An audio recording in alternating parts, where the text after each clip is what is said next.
She stood frozen outside the cozy cafe, her breath fogging the window as rain drizzled down the streets of downtown Seattle. Her fingers gripped her faded purse, knuckles white, heart racing like it might burst. Inside, a man in a simple button-up shirt sipped his coffee, his little girl giggling beside him, scribbling colors across a napkin. That scene, warm, innocent, full of life, hit her like a wave, pulling her under. She wasn't ready for this. Not today. Not ever. But sometimes, life doesn't wait for you to be ready. It just pushes you through the door. Her name was Emily, a caregiver at Willow Creek Nursing Home, where she'd spent the last 3 years wiping brows, holding hands, and listening to stories from folks who'd lived full lives while hers felt stuck in neutral. She sent every spare dollar back to her mom in rural Ohio, covering meds and bills that never seemed to end.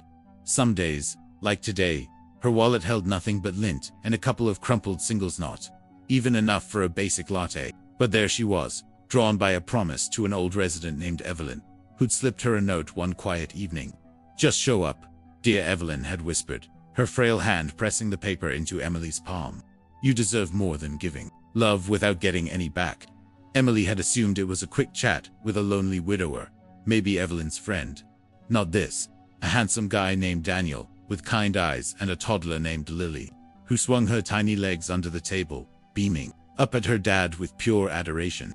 Daniel stirred his coffee, glancing at his watch, clearly expecting something routine. Emily almost turned away, doubt screaming in her head, "You don't fit here. You're just the help. They'll see right through you." But Evelyn's words echoed. Lonely hearts recognize each other.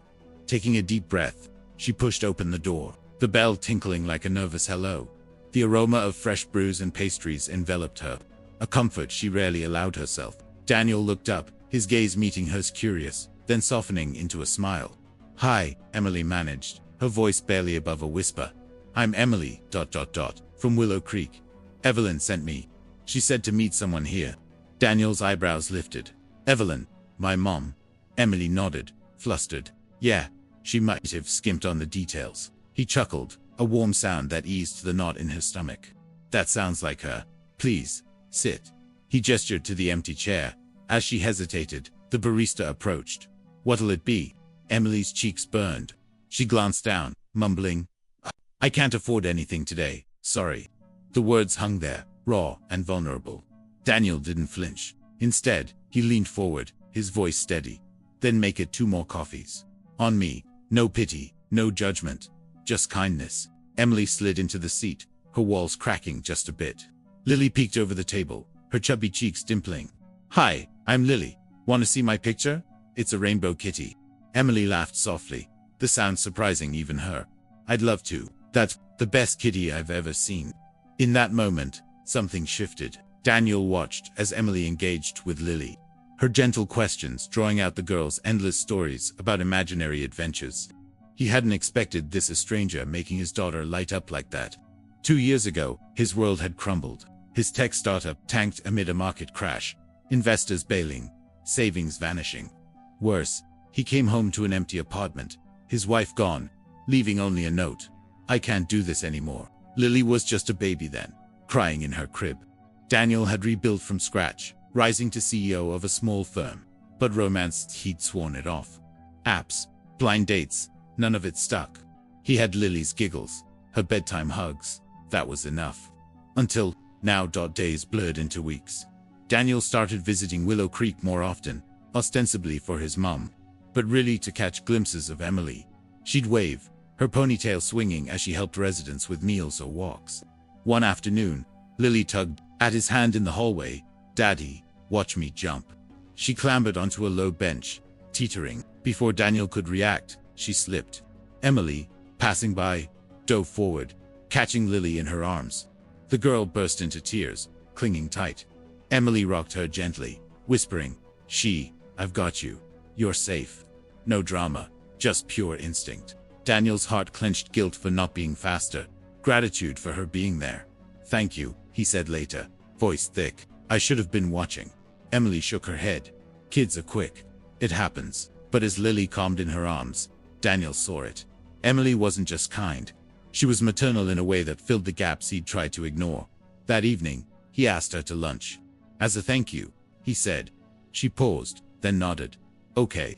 The diner, with simple booths with vinyl seats, the smell of fries and fresh pie.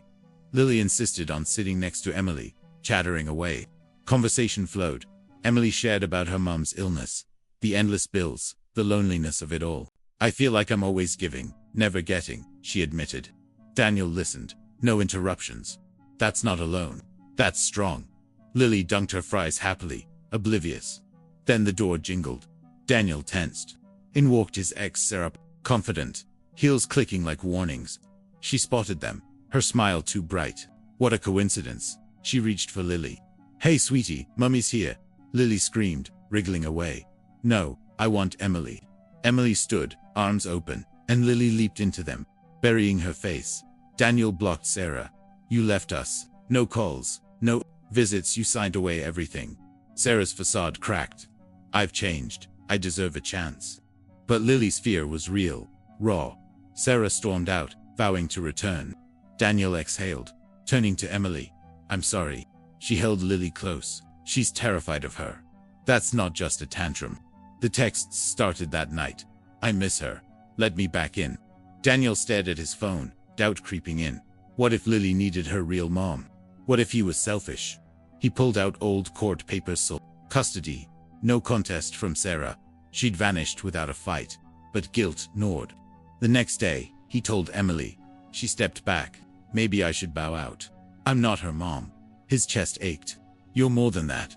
You showed up when no one else did. That night, clarity hit. Sarah wasn't back for love. It was money. Evelyn had left Lily a trust fund in her will education. Security. Sarah had sniffed it out. Challenging custody now. Daniel confronted her in the lawyer's office. This isn't about Lily. It's greed. Sarah denied it, but her eyes betrayed her. Then Lily entered with Emily, clinging to her skirt. I want Emily, Lily said firmly. She makes me feel safe. Sarah left in a huff, defeated. Months later, on a crisp autumn day outside Willow Creek, Daniel waited for Emily after her shift. He showed her Lily's drawing. 3 figures hand in hand, labeled my family. Tears welled in Emily's eyes. Then he knelt, ring in hand. Lily chose you. So do I. Will you be ours? His ex lurked nearby, watching, but stormed off when Emily said yes. Lily raced over, hugging them tight. Now we're forever. Their wedding was intimate, in a Vancouver park under blooming McPell's friends, residents from Willow Creek, Evelyn beaming from her spot. Lily scattered petals, refusing to leave Emily's side. Vows were simple. You healed us. You found me. As they picnicked after, Lily declared, You're the best mummy ever. Emily's heart swelled. From broke and alone to this family, love, home. Life isn't always fairy tales. Bills stack up, hearts break, doubts linger. But showing up, even when you're scared or broke, can change everything. Kindness bridges gaps. Love rebuilds what was lost. If you're feeling empty, remember, one small step, one honest moment, can lead to the family you never knew you needed. Love finds you when you least expect it. Hold on, it's worth it.